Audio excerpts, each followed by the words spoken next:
So welcome back to our show and आज हमारे साथ उत्तर प्रदेश के मुख्य सचिव श्री दुर्गा शंकर मिश्रा जी। तो सर बहुत बहुत स्वागत है।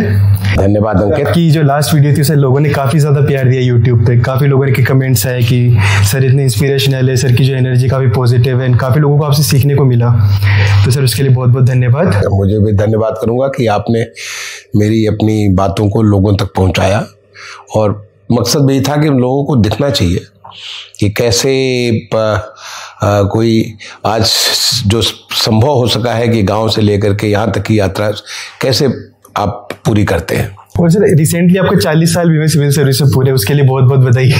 Thank you. हम तो चाहते हैं कि हम हमेशा बने रहे ऐसे इसी पोजीशन पे, आप बहुत तरक्की करें आगे। तो सर आज की जो सीरीज़ है हम आज डिस्कस करना चाहते हैं इलेक्शंस, लोकसभा इलेक्शंस आने वाले हैं एंड मैं समझता हूँ कि एक फेस्टिवल है जो हर 5 साल में आता है और हम लोग को इसे सेलिब्रेट करना चाहिए। नहीं, आप तो फेस्टिवल की जो बात कहे, मुझे ध्यान है जब हम लोग छोटे गांव में बच्चे थे और जब वो इलेक्शन होता था, चाहे असेंबली का या पार्लियामेंट का, तो इलेक्शन में गांव में इतना अच्छा माहौल हो जाता था। एक तो जो है प्रचार होता था, लोग आकर के पूरी जो है गांव में रैली वगैरह करते थे, घूमते थे, प्रचार करते थे। उसके बाद जिस दिन वोटिंग का डे होता था उस दिन हमारी माँ या चाची या हमारे गांव के लोग वो बैलगाड़ी से बैठ कर, हमारे यहाँ से करीब एक किलोमीटर की दूरी पे जो इंटर कॉलेज था वहाँ पे वोटिंग का केंद्र होता था, तो लोग बैलगाड़ी में बैठ के जाते थे और अपना गाना गाते हुए, कुछ गीत गाते हुए लोग जाते थे। तो पूरा एक फेस्टिवल का माहौल होता था उस टाइम पे भी। हाँ बिल्कुल, मतलब मुझे बचपन का याद है कि किस प्रकार से, और हम लोग छोटे छोटे बच्चे थे, पीछे पीछे भागते हुए जाते थे। जब ऐसे लोग जाते थे तो उसके ऊपर हम लोग पीछे पीछे भागते हुए जाते थे, बड़ा आनंद आता था। सर आजकल के जो युवा हैं उन लोगों के मतलब आजकल इतना फेस्टिवल रह नहीं गया है, लोग आजकल वोटिंग में इतना पार्टिसिपेट करते नहीं है। तो युवाओं को कैसे आगे आना चाहिए, वोटिंग में पार्टिसिपेशन कैसे करना चाहिए? देखिए, पहला चीज तो हमें ये समझना चाहिए कि वोटिंग कितना महत्वपूर्ण है। हम लोग पार्लियामेंट्री सिस्टम ऑफ डेमोक्रेसी में हैं, जहां पे जनता का वॉइस सबसे ज्यादा इंपॉर्टेंट होता है। ये जनतंत्र है, प्रजातंत्र है। तो प्रजातंत्र या जनतंत्र में जनता सबसे ज्यादा इंपॉर्टेंट होती है और जनता ही चयन करती है कि कौन उसका गवर्नेंस करेगा, प्रशासन करेगा। प्रशासन का मतलब ये हुआ कि चाहे हमारी लोकसभा का भी जब बहुत जल्दी चुनाव होने जा रहे हैं, कुछ विधानसभाओं के भी चुनाव साथ में होंगे, या विधानसभा का चुनाव होता है, या आपका अर्बन लोकल बॉडीज या रूरल लोकल बॉडीज का चुनाव होता है, तो उस चुनाव के माध्यम से आप चयन करते हैं उन लोगों का जो कि नीति बनाते हैं, जो कि देश के कानून बनाते हैं, और उस कानून के आधार पर देश चलता है, या नीतियां बनाते हैं जिसके आधार पर देश चलता है। तो आप ऐसे लोगों को बनाइए जो कि आपका भविष्य बना सकते हैं। जैसे देश आज बदल रहा है, देश के बदलते देश में लोगों की आकांक्षाएं बहुत बढ़ रही हैं। आज हम दुनिया के साथ एक कंपटीशन में है कि हम भी एक विकसित देश बनेंगे। विकसित देश बनेगा यानी हमारा गांव भी विकसित होगा, हमारा शहर विकसित होगा, हमारा प्रदेश विकसित होगा, देश विकसित होगा। जहाँ की व्यवस्थाएं विकसित, हमारी शिक्षा की व्यवस्था है, चाहे स्वास्थ्य की व्यवस्था है, हमारे इंफ्रास्ट्रक्चर, रोड या रेल या हवाई अड्डे, जो जितने सारे, वो सारे विकसित होंगे। हमारे लिए व्यवस्थाएं विकसित, हमारी सुविधाएं विकसित होंगी, जैसे कि बाहर के देशों में। तो क्या हमें ऐसे लोगों को चुनने जो कि इस प्रकार की व्यवस्था दे सकेंगे, ये जनता को समझने की बात है और इसके लिए उन्हें वोट डालना चाहिए। कई लोग ये सोचते हैं कि कौन नृप होए हमें का हानि, ऐसा नहीं है। अगर कोई नृप होए हमें का हानि, कोई भी बन जाएगा तो आपको हानि में रहेंगे। ये सोचने की बहुत आवश्यकता है कि कौन हमारी अपेक्षाओं को, हमारी आवश्यकताओं को, हमारे आने वाली पीढ़ी की जरूरतों को, हमारे देश की जो क्षमता है उस क्षमता को कौन उभार करके देश को एक ऊपर लेके जा सकता है। दुनिया के सामने जो दुनिया के तमाम सारे 200 से ज्यादा देश हैं, उन देशों के बीच में हमारा देश जैसे पहले हुआ करता था वैसे उस स्थान पे लेके जा सकता है। ये चूंकि आवश्यक है और खास तौर से यूथ के लिए। देखिए, यूथ, हम लोग जब वोट डालते थे तो पहले जब हम नई सेवा में आए थे उस जमाने में 21 साल होता था। बाद में इसको अब 18 साल कर दिया गया। 18 साल के यूथ को ऑटोमेटिक ऐसा नहीं कि अब 18 साल के हुए और आप वोट डाल सकते हैं। वोट डालने के लिए आपको वोटर रजिस्ट्रेशन कराना पड़ेगा। जो मतपत्र होता है उस मतपत्र में आपका जो मतदान के लिए जो लिस्ट होती है, मत सूची होती है, उस सूची में आपका नाम आएगा। जब तक नाम नहीं आएगा वोट नहीं डाल सकते। अगर आप 18 साल के कोई समझे कि सीधे जाएं वोट डालने जाएं और हम 18 के होंगे, हम बता देंगे 18 से ऊपर है, तो नहीं हो सकता है। और इसके लिए हमारे देश में बड़ी अच्छी व्यवस्था है और वहाँ भी बहुत सुधार हो रहा है। इलेक्शन कमीशन ऑफ इंडिया आपने सुना होगा, भारत निर्वाचन आयोग। भारत निर्वाचन आयोग आज साल में 4 बार अपने वोटर लिस्ट का रिवीजन अलाउ किया है। 1 जनवरी को, 1 अप्रैल को, 1 जुलाई को और 1 अक्टूबर को। 4 बार ऐसे लोग जो कि 18 साल से ज्यादा हैं, देश के नागरिक हैं, वो वोट डाल सकते हैं। ऐसे लोग जो कि आज देश में नहीं है, यहाँ पे नहीं रह रहे, बाहर कहीं चले गए या उस क्षेत्र में नहीं रहे, कहीं और चले गए हैं, जब वहाँ पे अब उनका सामान्य तो बाहर चले गए तो वो वहाँ के जाके वोटर हो जाएंगे, या दुनिया ही छोड़ के चले गए तो उन लोगों का नाम भी काटा जाता है। मैंने रिवीजन इसको लगातार रेफरेंस डेट, ये 4 रेफरेंस डेट करके करते हैं। और यही नहीं, इलेक्शन कमीशन ने बड़ा अच्छा काम ये किया है कि ऑनलाइन ये सुविधा दे दी है। एक आपका जो है VHA ऐप है, voter helpline app. VHA app को आप अपने प्ले स्टोर से डाउनलोड कर सकते हैं, एंड्रॉयड से इसको डाउनलोड कर सकते हैं। आप डाउनलोड ऐप स्टोर जो अपने उसको करिए और उसको डाउनलोड करने के बाद आप उस पर जाइए कि हमको वोटर बनने के लिए या तुमको करेक्शन करना, नाम में कोई चेंज हो गया, कोई हमारी इन्फॉर्मेशन अपने एड्रेस में चेंज हो गया, कोई करेक्शन करना है, अपने नाम को जुड़वाना है क्योंकि हमको अब हम 18 साल के हो गए या हम कहीं और थे, वहाँ के बदले अब हम नए जगह पे आ गए। पहले जैसे मैं ही दिल्ली में था, भारत सरकार में था, वहाँ से राज्य सरकार में आ गए, तो हमने यहाँ पे अपना वोटर जो लिस्ट है उसमें अपना नाम डलवाया क्योंकि मैं यहीं वोट डाल सकता हूँ। तो ऐसे आपको करेक्शन करना हो, एडिशन करना हो या डिलीशन करना हो कि अब वो नहीं रह गए तो उनका नाम वहाँ पे डिलीट करना हो, तो इसके करने के लिए जब आप करेंगे तो आपको एक उस ऐप पे जाके करेंगे तो आपको एक आएगा जो है क्या कहते हैं, एक OTP आएगा। OTP से आप अपने को आइडेंटिफाई करेंगे कि आप जो you are the right person. उसके बाद फॉर्म आ जाएंगे, तो जो भी फॉर्म आपको भरना है उस फॉर्म को भरिए। और फॉर्म भी बड़ा आसान है, ज़्यादा कुछ नहीं। आपका नाम होगा, आपके पिताजी का नाम होगा या आपके पति का नाम होगा, इस टाइप का नाम वगैरह, आपका एड्रेस होगा, आपका फ़ोन नंबर होगा और आपका जो आधार कार्ड होगा, आधार कार्ड की जानकारी देनी होगी। यानी बेसिक इन्फॉर्मेशन जो आप सारा आप इन्फॉर्मेशन उसको देंगे और उस इन्फॉर्मेशन देने के बाद आपको ऐप के माध्यम से वो इन्फॉर्मेशन सीधे BLO तक पहुँच जाएगी। BLO आपको जाँच करेगा। BLO का मतलब बूथ लेवल ऑफिसर। वो उसका जांच करेगा कि वास्तव में सही में वहाँ पे कोई इस प्रकार के नाम के कोई है या उनका नाम वहाँ पे काटने की जरूरत है। वो जांच करेगा, जांच करके कंफर्म कर देगा तो आपका नाम ऐड हो जाएगा। अब देखिए कि डिलीशन का जो काम है, जब तक अभी जैसे इलेक्शन होने वाला है कि इलेक्शन का कभी डिक्लेयर इलेक्शन कमीशन करेगा, तो जब इलेक्शन कमीशन डिक्लेयर करेगा कि जिस दिन को उसकी घोषणा करता उस डेट तक डिलीशन हो सकता है। और एडिशन का काम जो है जिस डेट तक नॉमिनेशन, जैसे लखनऊ का, लेट से हम लखनऊ में, तो लखनऊ में हमारा ऐसे ही मान लेते हैं कोई लेट से कोई डेट में देता हूँ 30 अप्रैल के, 30 अप्रैल को यहाँ पे नॉमिनेशन का डेट है, जिस दिन वो हमारे जो कैंडिडेट अपना नॉमिनेशन फाइल करना चालू करते हैं, उस डेट तक एडिशन हो सकता है। और उसके लिए 10 दिन का एक लीड टाइम माना जाता है। यानी अगर 30 अप्रैल है तो 30 अप्रैल से 10 अप्रैल घटा 10 दिन का तो 20 अप्रैल तक कोई ऑनलाइन अप्लाई कर सकता है। देखिए कितना आसान काम हो गया कि सीधे आपने ऐप के थ्रू अप्लाई किया, सबके पास मोबाइल फ़ोन है, आप उससे अप्लाई किए और अप्लाई करने के बाद 10 दिन में आपका नाम चढ़ गया। या दूसरा तरीका कि ऐसे लोग जो कि ज़्यादा डेस्कटॉप से ओरिएंटेड है, डेस्कटॉप से अच्छे से काम करते हैं, उनके लिए एक हमारे भारत निर्वाचन आयोग का एक पोर्टल है, उसका है एड्रेस है voters.eci.gov.in। आप इसको गूगल करके जानकारी भी कर सकते हैं। उसका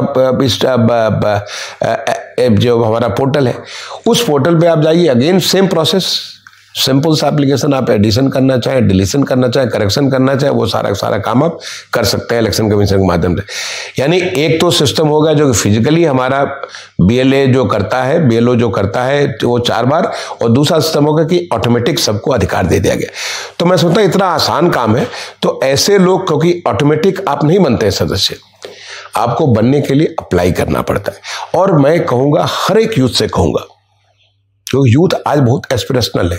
और आप तो आईआईटी वाला तो बहुत ज़्यादा एस्पिरेशनल, इतनी पढ़ाई करते हैं तो इस दुनिया को देखते हो, तो आपके एस्पिरेशंस पूरे हो सके। आप जो सोचते हैं देश को बदलने का, आज जो देश विकसित भारत बन रहा है तो उसको बदलने की, जो देश में जो जोड़ने को अपने सोचते हैं, उसको करने के लिए आवश्यक है कि आप अपने को अवश्य रजिस्टर करें।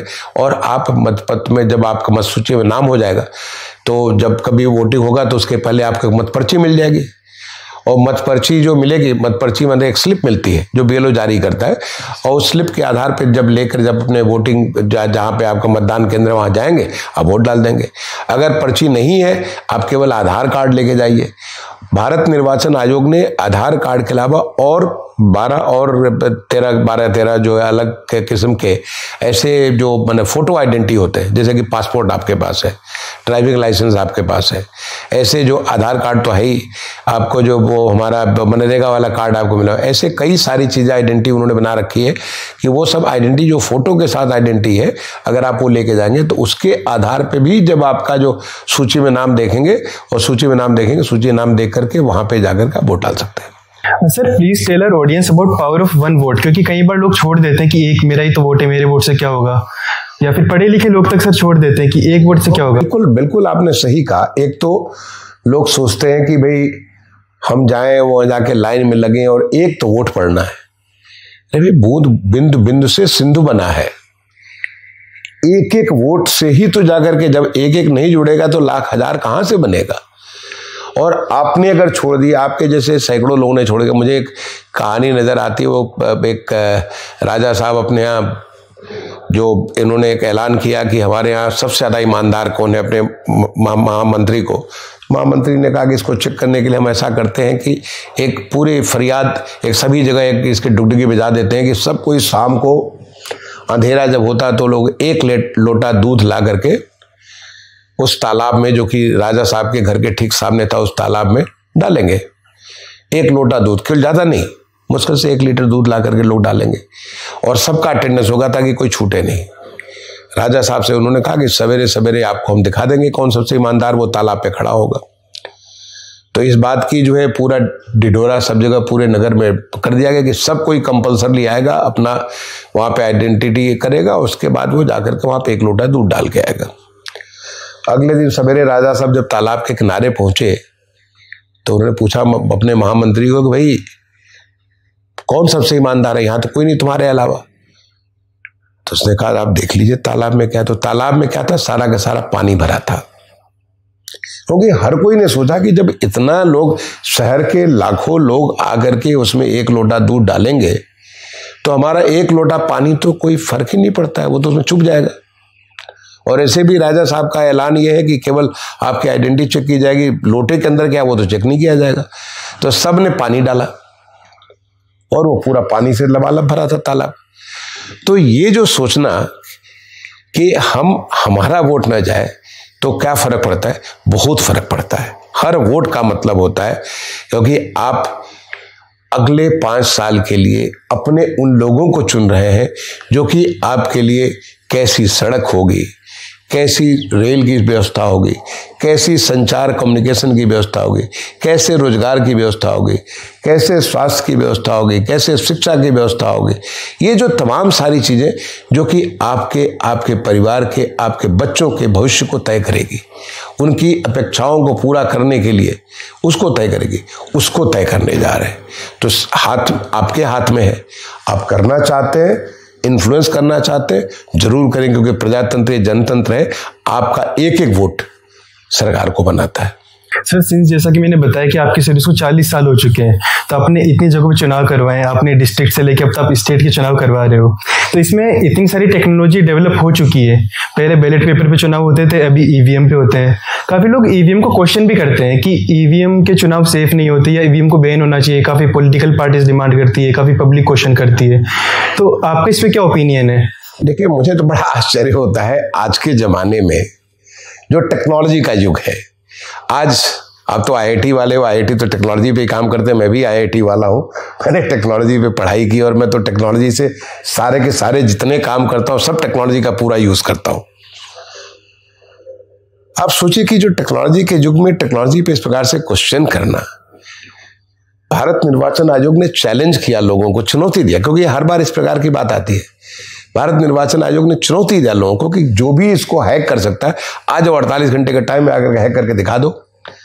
कोई नहीं गया वहां पे। अगर हैक कर सकते थे तो आप जाके दिखा देते। अगर ऐसा ही होता तो हर बार का चुनाव एक जैसा होता, 100%, जैसे कि वो जो जहाँ पे डिक्टेटरशिप होती है 100% वोट पड़ जाते, एक ही जो डिक्टेटर उसके लिए 90% 95% वोट पड़ जाते। ऐसा नहीं होता है। आप देखेंगे कि हमारे यहाँ 543 जो कॉन्स्टिट्यूंसी है, सब में अलग अलग किस्म का रिजल्ट आते हैं। कहीं पे ज़्यादा मार्जिन है, कहीं कम मार्जिन है, कहीं पे कोई हार रहा है, कहीं कोई जीत रहा है। तो फिर कौन हैक कर रहा है? मतलब इस प्रकार की टेक्नोलॉजी को चैलेंज करना। मैं आपको बताऊं, जब हम एसडीएम होते थे, डीएम होते थे, मैं डीएम सोनभद्र था और हमने चुनाव कराया। आपको जानकर के आश्चर्य होगा, 48 घंटे लगे चुनाव कराने में। 2 दिन पूरे चुनाव कराने। मतलब वोटिंग तो एक दिन में होती थी। अब वोटिंग के बाद वहां से सारे के सारे बैलेट बॉक्सेस वो लेकर के आते थे। बैलेट बॉक्सेस उनको सारा का सारा उनको पहले बड़े बड़े हम लोग ड्रम में डालते थे। उसको जो है उस जमाने में सेशन साहब का आदेश होता था कि उसको एक क्या कहते हैं, लकड़ी से उसको पूरा अच्छे से मिलाते थे। वो मिलाने के बाद पहले तो उसका चेकिंग होता था कि कौन वोट गलत है, कौन सा सही। जैसे कि आपका वोटिंग के लिए आपको निर्देश होता था कि आपका अगर जिसके एक एक खाने होते थे, जो कैंडिडेट है उसी के भीतर अगर आपका लगा हुआ है, स्टैंप लगा हुआ है, तब तो ठीक है। अगर उसके दोनों के बीच में समझ में नहीं आ रहा कि ऊपर वाले के को नीचे वाले को, तो कैंसिल हो गया। नहीं डाला हुआ, एक ने 2 जगह डाल दिया तो वो भी गलत हो गया। तो पहले तो यही सारी चेकिंग में बहुत टाइम लग जाता था। इतने सारे लाखों वोट में इतना सारा टाइम लग जाता था। फिर उसके बाद जो अब आप जो उसको सबको एक तरह से एक पर्टिकुलर तरीके से उसको मोड़ते थे, क्योंकि बड़े बड़े इतने सारे कैंडिडेट, उसको मोड़ करके फिर सबको यहाँ लाना, फिर सबको सारा ऐसे जो मिलाने के बाद फिर एक एक करके चेक करके फिर अलग अलग बंडल करना। मैंने it was like such a torturous exercise, let me tell you. Okay, as a collector Sonbhadra, और बाद में मैं कलेक्टर आगरा रहा। आगरा में भी मैंने एमपी का इलेक्शन कराया। It was so torturers. मैंने हमारे लोग जो वहाँ पे लोगों को नींद आ रही है और फिर उसमें इस तरह के काम कर रहे हैं लोग, उनको हम उनके पीछे पड़े हुए हैं कि उनको सब कुछ खाना पिलाओ, खिलाओ, दिखाओ, ये सब चीज़ करो, ऐसे चीज़ करो। Now it has become such a, जो प्रधानमंत्री जी बात करते हैं, ease of life, ease of living. आप देखो कितना ईज ऑफ लिविंग है। जो आता है हमारा वोटर जाता है, वो जाकर के अपना बटन दबाता है और बटन दबा करके ऑटोमेटिकली उसका वोट वहां पड़ जाता है। जब उसको सारा चेकिंग करना होता है, ऑटोमेटिकली वो सारा का सारा पूरा हिसाब निकल जाता है। आप देखते हो दोपहर तक सारे के सारे रिजल्ट आने चालू हो जाते हैं। माने इतना ईज ऑफ लिविंग हो गया टेक्नोलॉजी के नाते। पहले उन बक्सों के बारे में कई लोग उसमें कोई सांप डाल देते थे, कोई बिच्छू डाल देता था, ऐसे कमाल होते थे। कोई लोग उसके अंदर जो है वो पता चला कि कोई स्याही डाल देते थे, कोई कुछ डाल देते थे, ऐसे कमाल होते थे। मतलब हमने वो जमाने भी देखे हैं, जब ये हमारा ईवीएम नहीं था, तो उस बैलेट बॉक्सेस में ऐसे कमाल की चीज़ें होती थी कि वो एक तरह से आमोद प्रमोद का विषय हो जाता था। तो आज हम टेक्नोलॉजी के युग में हैं।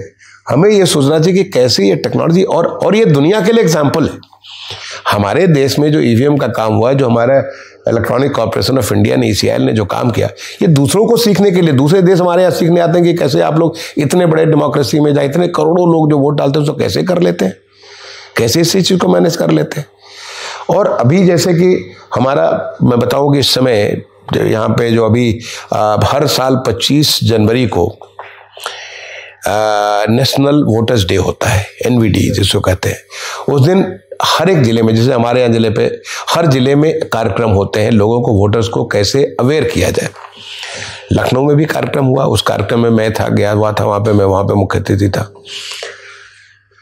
हमने वैन वहाँ से जो है अभी उसको फ्लैग ऑफ किया, और भी बहुत सारी चीज़ें की, इस लोगों से बात किया, बहुत सारे यूथ को हमने वोटर आइडेंटिटी कार्ड दिए, जो नए वाले, उनके साथ बात की। बहुत सारे जो हमारे ओल्ड एज के, जो 100 साल से उम्र वाले, अगर आप मेरे सोशल मीडिया पे उस पे जाएं, ट्विटर पे जाएं, तो आप देखेंगे ऐसे लोगों को मैंने सम्मानित भी किया, 100 साल से ज़्यादा की उम्र के लोग।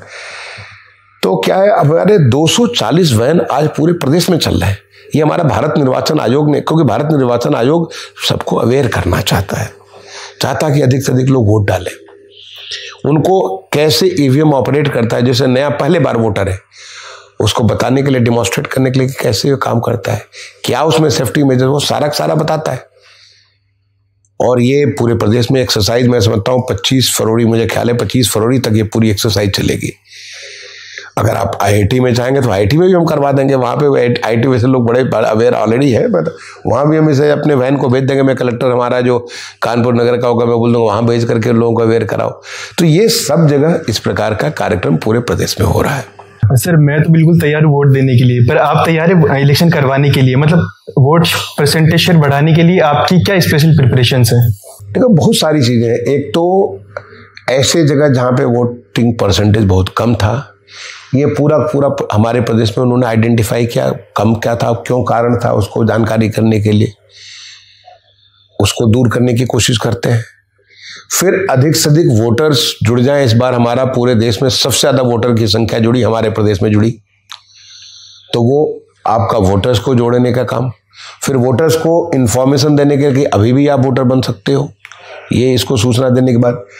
तीसरा, उस दिन एक अच्छा एक्सपीरियंस, जैसे मैंने कहा ना कि एक माहौल, ये डेमोक्रेसी में voting is like a festival. मैंने बचपन के हमको याद है जब हम छोटे बच्चे होते थे, जब ये भोंपू लेकर के लोग चलते थे और कुछ कुछ बोलते थे, हम सब उसके पीछे पीछे दौड़ा करते थे, कुछ कुछ बोला करते थे। या उसके साथ जब हमारी जो बाकी लोग तो अपना पैदल चले जाते थे, जो गांव की महिलाएं होती थी उनके लिए बैलगाड़ी में जाया करती थी, कि वहाँ तो और कोई साधन था नहीं उस जमाने में, तो बैलगाड़ी में जाती, सब गीत गाते हुए हम लोग भी उसके साथ बड़े आनंद के साथ देखते थे। सब कोई नए नए कपड़े पहन के लोग जाते थे। It was like a festival. आपका जैसे मेला वाला होता है, अपने गांव में मेला होता है, मेला में लोग जाते हैं, अपना नए नए कपड़े पहन के जाते हैं, कुछ खाने पीने का, बाहर बड़ी सारी दुकानें लगी रहती थी, कुछ जो उस टाइप की जो दुकानें लगी रहती थी, तो एक तरह से एक बड़ा अच्छा माहौल होता था। अभी फिर हम लोगों ने ये कोशिश करेंगे कि हमारा जो वोटर का जब वहाँ पे जाए तो he should have a good experience. कि जैसे वो उसने वोट डाला, तो वोट डालने के बाद उसको सेल्फी आजकल बड़ा लोगों में चला हुआ है, तो सेल्फी पॉइंट बना दिया कि भाई आप दिखाइए कि अपना जो उंगली दिखाइए कि आपने वोट डाला हुआ है। तो पूरे प्राइड के साथ, मैं डेमोक्रेसी के साथ हूँ, मैं इस जनतांत्रिक व्यवस्था के साथ हूँ, मैंने वोट डाला अपने पसंद के आदमी को चयन करने के लिए, जो हमारा भाग्य विधाता आने वाले समय में कानून बनाएगा, नीतियां बनाएगा, उन चीज़ों को, नीतियों को जमीन पे, जैसे हम तो एज ए प्रशासक के रूप में हम जो नीतियां हमारे माननीय सांसद भारत सरकार के लेवल पे, राज्य सरकार पे माननीय विधायकगण जो बनाते हैं, उसको जो माननीय मंत्रीगण जो उनको उस नीतियों को बनाते हैं, उन चीज़ों को हम लोग इम्प्लीमेंट करने के लिए होते हैं, प्रशासन में इम्प्लीमेंट कर, वो सारा का सारा काम करने के लिए। तो वो एक वोटर बताएगा, देखो हमारा ये वोट हमारे देश को या हमारे प्रदेश को या हमारे लोकल बॉडी को ये सुधार करेगा। ठीक है सर, बहुत बहुत शुक्रिया अपनी लर्निंग्स एंड इंसाइट्स देने के लिए। ऑन द एंडिंग नोट में चाहूँगा कि आप एक संदेश दें यूथ के लिए कि वो बढ़ चढ़ के पार्टिसिपेट करें इलेक्शंस में। हाँ बिल्कुल, मैं तो हमारे हर एक नौजवान दोस्तों से रिक्वेस्ट करूँगा, उनको मैं अपील करूँगा कि आपके लिए मौका है, आप वोट डाल करके, आपके एक वोट से बहुत बड़ा फर्क पड़ने वाला है। इसलिए सबसे पहला जरूरत यह है कि क्या आप वोटर हैं या नहीं है, तो पहला तो वोटर बन जाइए। और बनने के लिए काम हमने बताया, बड़ा आसान तरीका है कुछ करने के लिए। अब तो सब कोई जो है कोई ऐप यूज़ करने वाला है, तो मैं नहीं समझता हूँ कि कोई यूथ होगा जो नहीं करता होगा, सब जगह यूज़ करते हैं। सबसे ज़्यादा जो मोबाइल फ़ोन का एप्लीकेशन यूज़ है हमारे देश में आज की डेट में हो रहा है, या अगर आप डेस्कटॉप से करते हैं वहाँ से कर सकते हैं। तो पहला तो आप वोटर बन जाइए।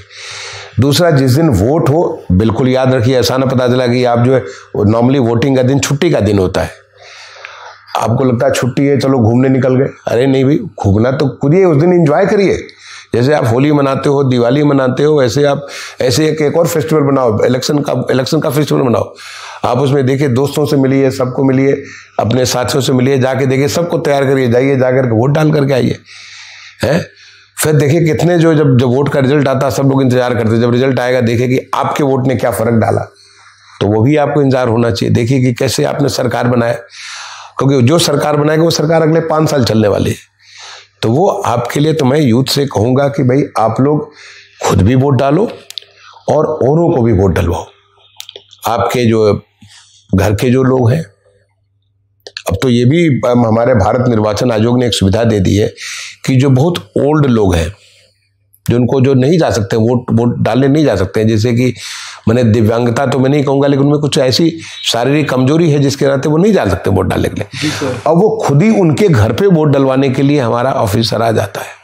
अच्छा, इसकी आइडेंटिटी, इसका भी अगर आप आइडेंटिटी इसको आइडेंटिफाई कर लेते हैं, ऐसे दिव्यांग लोग हैं जिनके घर पे, उनके घर पे आके वोट डालते हैं, ये भी इसकी व्यवस्था आप देखिए इलेक्शन कमीशन के, माने देखिए इतना परिवर्तन हमारे देश में हुआ है, तो वो भी उनको इंश्योर करिए कि आपके घर का कोई भी। मुझे मैं बताऊं कि जब मैं पीछे 25 जनवरी को जब मैं ये जो हमारा नेशनल वोटर्स डे था और उस कार्यक्रम में मैं गया था, वहाँ जो सबसे ओल्ड पर्सन थे 107 साल के थे। 107 साल की एक माता थी, 107 साल की। उन माता से मैंने पूछा आप वोट डालती है? बोले बिल्कुल डालते हैं और हर बार डालते हैं। मैं आपको बताऊं कि मैंने आज तक जब से मैं वोटर बना हूं कोई भी वोट छोड़ा नहीं, हर बार वोट डाला है। लोग जब जैसे मैं डिस्ट्रिक्ट कलेक्टर हुआ करता था, डिस्ट्रिक्ट एसडीएम हुआ करता, मैंने अपने सब डिवीजन में एसडीएम होता था या प्रमुख से, जब वहां जाए तो लोग कहें साहब आप कलेक्टर साहब भी वोट डालने आ गए, आप तो वोट सारा लोगों को वोट डलवा रहे, आप डालेंगे। हमने कहा जब सबको डलवाते हैं तो पहला जिम्मेदारी तो हमारे ऊपर है कि हम वोट डालें, है ना। ये कि अगर हम ही नहीं वोट डालेंगे तो दूसरों को हम कैसे प्रेरित कर सकते हैं।